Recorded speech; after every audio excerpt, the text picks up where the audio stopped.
Hi, my name is Ava, and in this video I'm going to cover Module 2E, which is Predation, Defense, and Symbiosis, and I'm going to relate those topics to chimpanzees. So first off, predation is a very strong selective pressure, and it can lead to coevolution, which is where two species kind of evolve in response to one another.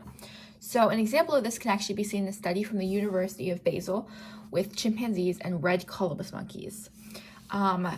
So the researcher of the study found that when they first started interacting, the chimpanzees and the red colobus monkeys, the chimpanzees were more timid species around them, as the red colobus monkeys tended to be more aggressive.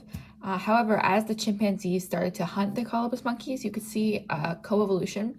As the chimps became more confident, the red colobus monkeys became more wary of them, so that the colobus monkeys could stay in their own area and be safer from predation, but the chimpanzees being more confident allowed them to kind of hunt them.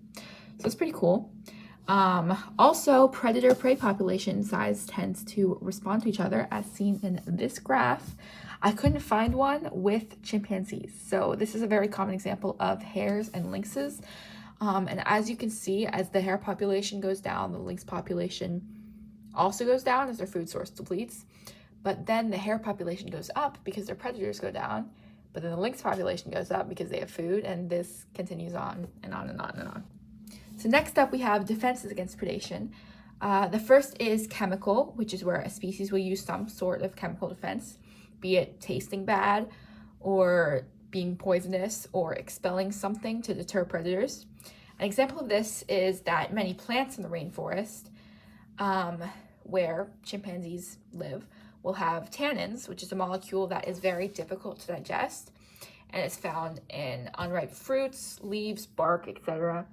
And this defense that the plants have protects them from being eaten by chimps or other apes or other animals in the rainforest, because they don't want to have a hard time digesting their food. They want it to just pass right through them, so they will avoid eating foods that they know have those tannins. So that's one example of a chemical defense. Another defense is coloration, and there's actually two types of coloration. Aposematic, which is where a species has bright colors to warn that they're toxic, and camouflage, which is where a species blends in with its surroundings so as not to be seen by predators. Chimpanzees employ camouflage coloring, as their dark colors help them to blend in with the trees in their rainforest environment, so that their predators, which is leopards, lions, things like that, can't see them very easily. So that is how chimpanzees use camouflage coloring to deter predators.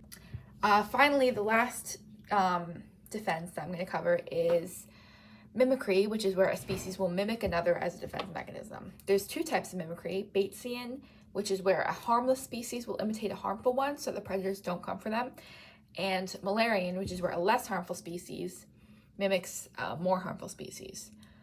This can be seen with some bugs in the rainforest, like the Goliath beetle, which often mimics other insects to protect itself from predators like chimpanzees. And it can expose bright colors that will make it think that will make the predator think that it has some kind of chemical defense, like other insects in the rainforest may.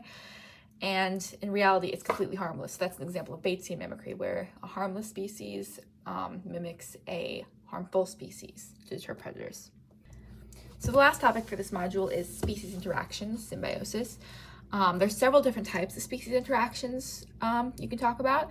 The first is commensalism, which is where one species benefits from the relationship and the other is unaffected.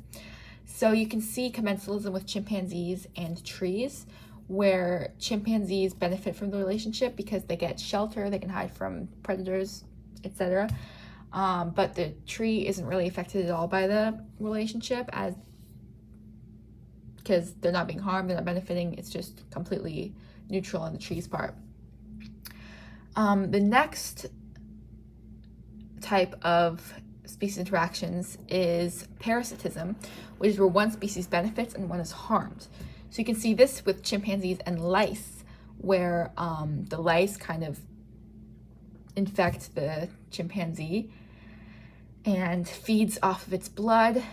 And this harms the chimpanzee because, lice can carry diseases. Lice suck out your blood, very itchy. It's not very comfortable. So yeah, that's parasitism because the lice is benefiting, getting a food source, and the chimpanzee is being harmed. Lastly is mutualism, which is where both of the species benefit from the relationship. You can see this with chimpanzees with each other, actually. Chimpanzees will, with each other, like other chimpanzees, they'll pick off each other's lice and then eat them. So both of those chimpanzees in that scenario benefit because one of them gets those harmful lice taken care of and the other one gets a food source. So yeah, those are different species interactions with chimpanzees. That's it for this video. I hope you enjoyed this recap on Module 2E in relation to chimpanzees.